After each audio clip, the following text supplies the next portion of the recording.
sorry I'm 5 minutes late. I was getting just my tea ready. How are you guys doing? Hello? Can you people see and hear me clearly? Hi Ekta Bacha, how are you? Hi Sankalp, hi Pooja, hi Rodh. What is the smiley about? Hi Pawan, hi Shashank, hi Tanvi. How are you people? Okay, today this live I'm taking from my balcony and it's my humble request, please don't download my live videos and please don't put it on YouTube. There is a reason why I am doing these lives and not doing it on YouTube. So humble request, I know you guys love me, I know you guys understand, but please don't broadcast it on YouTube. Cool? So this is the second lecture of the chapter Nationalism in India, and today we are going to learn more about our magician. In the last class I told you that the magician came and the magician did 3 back-to-back satyagrah, right? Champaran, Kheda and Ahmedabad. Now that magician actually scared a lot of people. Who were these people who got scared? Of course Britishers were the people. Right Manjalika? Right Medha? Right Prola? Yes, hi, hello. चलो सो अब क्या हुआ कि magician ने 3 back to back सत्याग्रह तो कर दे. मैं हर बार अपनी क्लासेस में बोलती हूँ Newton's third law of motion, action reaction, that works in this chapter very well. I tell you why. Because Gandhi ji की साइड से एक एक्शन आता था, ब्रिटिशर्स की साइड से एक रिएक्शन आता था. फिर गांधी जी खुद एक्शन करते थे, फिर ब्रिटिशर्स खुद रिएक्शन करते थे. This entire chapter is about the action reaction between the Britishers and Gandhi ji. अब 3 बैक टू बैक सत्याग्रह तो हो गए थे, गांधी जी ने डरा दिया था ब्रिटिशर्स को. अब ब्रिटिशर्स की बारी थी रिएक्ट करने की. ब्रिटिशर्स ने रिएक्ट किया विद रॉलेट एक्ट. 1919 मार्च में आया एक बहुत ही बुरा एक्ट जिसका नाम था रॉलेट एक्ट. क्यों नाम था रॉलेट एक्ट? क्योंकि रॉलेट भाई साहब ने बनाया था, राइट? इस एक्ट के अकॉर्डिंग ब्रिटिशर्स को मिल गई इनॉर्मस पावर कि किसी भी पीसफुल सत्याग्रही को आप पॉलिटिकल प्रिजनर बना सकते हो. सत्याग्रह करना थोड़ी कोई जुर्म था, वायलेंस यूज करना जुर्म था, लेकिन नहीं.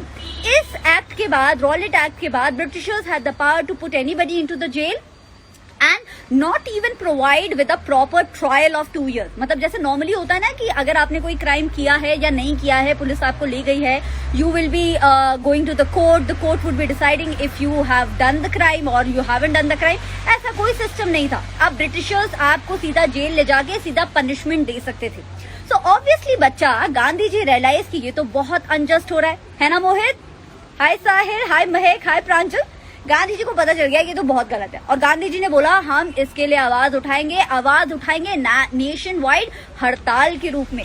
तो गांधी जी ने बोला रॉलेट एक्ट के अगेंस्ट 6 अप्रैल 1919 को होना था आपका एक नेशन वाइड सत्याग्रह. क्या सत्याग्रह हुआ? ऑफ कोर्स सत्याग्रह हुआ. गांधी जी ने आवाज लगाई, पूरे देश ने पार्टिसिपेट किया. सब लोग, दुकान बंद थी, सड़कों पे लोग प्रोटेस्ट कर रहे थे, नेशन वाइड सत्याग्रह हो रहा था. अब ऑलरेडी ब्रिटिशर्स डरे हुए थे गांधी जी से, वो और डर गए. उनको लगा कि यार ये तो उसकी पावर्स बढ़ती जा रही है, इसका करिश्मा बढ़ता जा रहा है, चार्म बढ़ता जा रहा है, राइट? कुछ तो करना पड़ेगा. इसी डर में और इसी जेलसी में ब्रिटिशर्स ने रिप्रेशन शुरू कर दिया, लाठीचार्ज शुरू कर दिया और इंडियंस को और सप्रेस करना शुरू कर दिया. ऐसा ही एक ब्रिटिशर था जनरल डायर. जनरल डायर ने सबसे पहले तो ब्रिटिशर्स ने गांधी जी को दिल्ली में आने से रोक लिया. अब इससे क्या मिलेगा? देखो बच्चा, जब तक लीडर नहीं आता ना, फॉलोअर्स कुछ नहीं करते.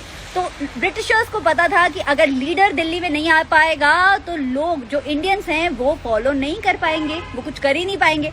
तो गांधी जी को सबसे पहले रोक दिया. When Gandhi ji was stopped in entering Delhi, people were even more suppressed. Amritsar में तो मार्शल लॉ लगा दिया था, लोगों को इन्फॉर्मेशन ही नहीं थी. लोग तो अपना बैसाखी का त्योहार मना रहे थे 13 अप्रैल को. पर जनरल डायर को यही तो चाहिए था.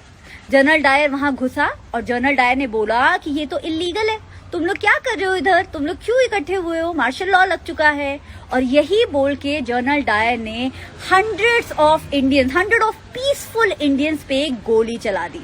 अब ये था आज का पूरा चैप्टर. मैं फिर से बता देती हूँ. मजिशियन ने बनाया था केक था चंपारण, अहमदाबाद, खेड़ा. ब्रिटिशर्स डर गए थे, ब्रिटिशर्स ने किया रॉलेट एक्ट से गांधी जी ने किया एक और एक्शन था नेशन वाइड हड़ताल, उससे और ब्रिटिशर्स डर गए. और ऐसा ही एक ब्रिटिशर जनरल डायर ने कर दिया जलियांवाला बाग मैसेकर, अमृतसर पंजाब में 13 अप्रैल 1919 को.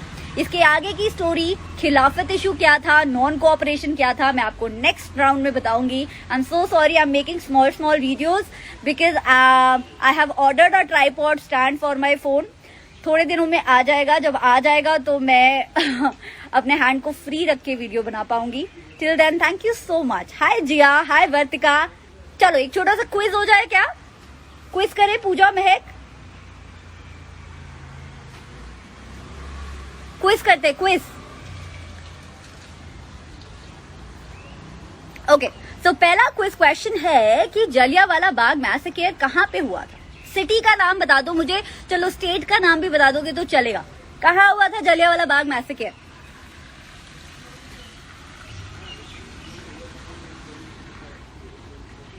Amritsar. Yes you are right, Amritsar. चलो एक और क्वेश्चन बताते हैं. रॉलेट टैक्स से किसको फायदा हो रहा था? इंडियंस को, गांधी जी को, या फिर ब्रिटिशर्स को? रॉलेट टैक्स से किसको फायदा हुआ होगा? रोहित, महक. ब्रिटिशर्स को. वेरी नाइस बच्चा. You guys are so cute. मैं इनके 1 मार्कर क्वेश्चंस बहुत जल्दी स्टोरी में अपलोड कर दूंगी, जो बहुत इंपॉर्टेंट 1 मार्कर क्वेश्चन है बोर्ड के, प्रीवियस ईयर बोर्ड के. डोंट यू वरी, वो स्टोरी मैं सेव भी कर दूंगी. जिन बच्चों को समझ नहीं आ रहा है कि ये लाइव सेशन अगर अटेंड नहीं किया तो देखना क्या है, जब आप मेरी प्रोफाइल पे जाओगे तो वहां एक टीवी लाइक आइकन होगा जहां IGTV वीडियोज के थ्रू ये सब स्टोर हो जाता है. You can go back and revise the session. And also I'll be uploading 1 marker question very soon. So till then, take care. Bye. Wait for my tripod stand so that my hand is free. I can take a longer session. Bye, bacha. Thank you so much.